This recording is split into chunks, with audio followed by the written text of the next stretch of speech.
This is the greatest challenge to the Voting Rights Act that we've had up here in a decade. Today, the court is reconsidering a central pillar of the Voting Rights Act. Louisiana was found to have done in this case that started this whole thing is to have packed blacks into a single district and then spread them out.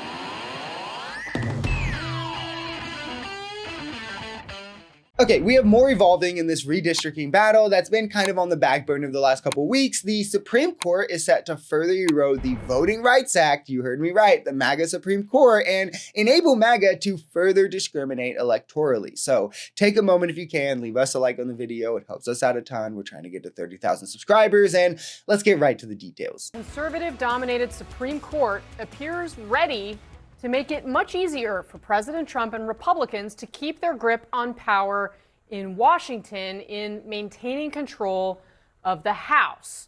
So you, of course, have been following what's been going on with redistricting in Texas, the reaction to that in blue states like California. Well, today, the court is reconsidering a central pillar of the Voting Rights Act. That is, of course, the landmark civil rights era law that was aimed at protecting the vote of every American, regardless of skin color. The issue, Louisiana's new congressional map. A group of non-black voters say that the state racially discriminated when it created a second black majority district. And make no mistake about this is a decision that would allow Republicans to erase minority majority districts and thus minority representation on all levels, from school boards, state legislatures, to Congress, the presidency. This is also pivotal for the 2026 midterms, where this would upend any Democratic possibilities of taking back the House, as many of these minority majority districts vote Democrat. What happened here was roughly 1/3 of the state population in Louisiana was black. Redlining condensed them into a small location. Gerrymandering allowed them to make their map where only one of the 6 districts with a chance to elect a black member of Congress had a minority majority. They were promptly sued. Louisiana was sued for doing this on the grounds of the Voting Rights Act. Clearly they lost because this was discrimination. They had to make a second black majority district. White voters were upset about this. 2 black majority districts is too much, I guess, in an entire state. So they sued back. It's made it up to the MAGA Supreme Court, of which seems to actually be pondering eroding the Voting Rights Act, the thing that guarantees equal representation for people of all colors, as a means to prevent this from happening. Because 2 majority black districts is too much for the MAGA Supreme Court, for MAGA, and for white people, I guess. This is the greatest challenge to the Voting Rights Act that we've had up here in a decade. And one of the key questions is whether they will end race-based redistricting as a remedy to voting districts for Congress or for state legislatures that have been drawn to really minimize the electoral power of blacks and Hispanics. You know about that phrase, Casey, of packing and cracking. What Louisiana was found to have done in this case that started this whole thing is to have packed blacks into a single district and then spread them out, cracked them among others, so that even though the state has a 1/3 black population, they ended up with just 1 black majority district, and it was lower court judges had found likely violated the Voting Rights Act. It's part of a multi-tiered system of discrimination, almost like systemic racism, where redlining is what allowed for people of color to be placed in these specific condensed areas at disproportionate rates.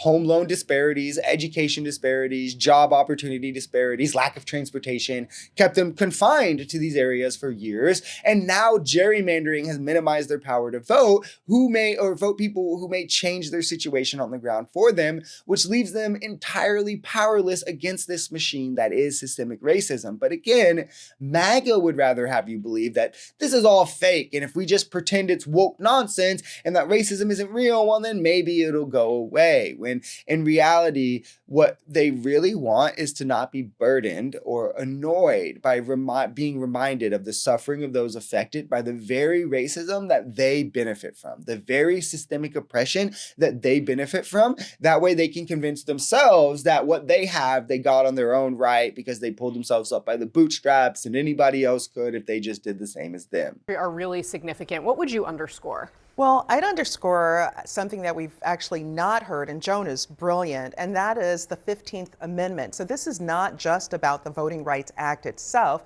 but this is actually part of the 3 Reconstruction Amendments: the 13th Amendment abolishing slavery, 14th Amendment birthright citizenship, equal protection under law, and then critically, the 15th Amendment protecting and advancing the right to vote, of which not only African Americans had been disenfranchised, but women, poor white men. And so when we see this challenge today, it is truly about something absolutely fundamental to the Constitution, which is suffrage, the ability for individuals to vote and then elect people who would represent their interest. And that's critically important when you then think about the Voting Rights Act itself. And the reason MAGA doesn't talk about this is simple, outside of the fact most of them are just racist themselves and support this and want it to happen, but it's that they can't do Democrat bad or Republican victim with it. That's exactly why you see them, they talked about gerrymandering for a few weeks when they could make up a lie about it that their base wouldn't catch on to, that had them as the victims of it. Who would have thought? They're only talking about something they're the victims of,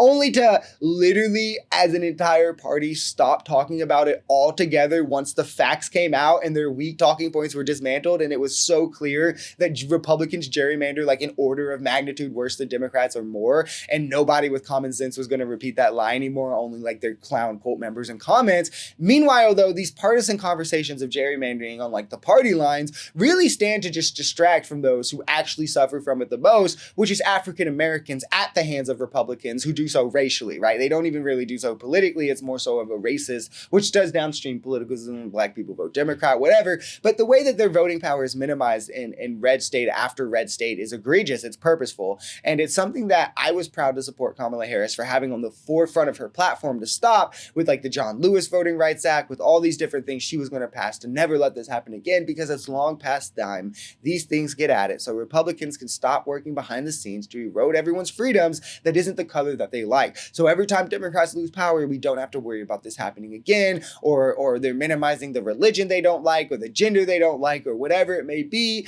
It's time to ensure that everyone has these equal rights, no matter who is in power, and that they won't come under threat or scrutiny.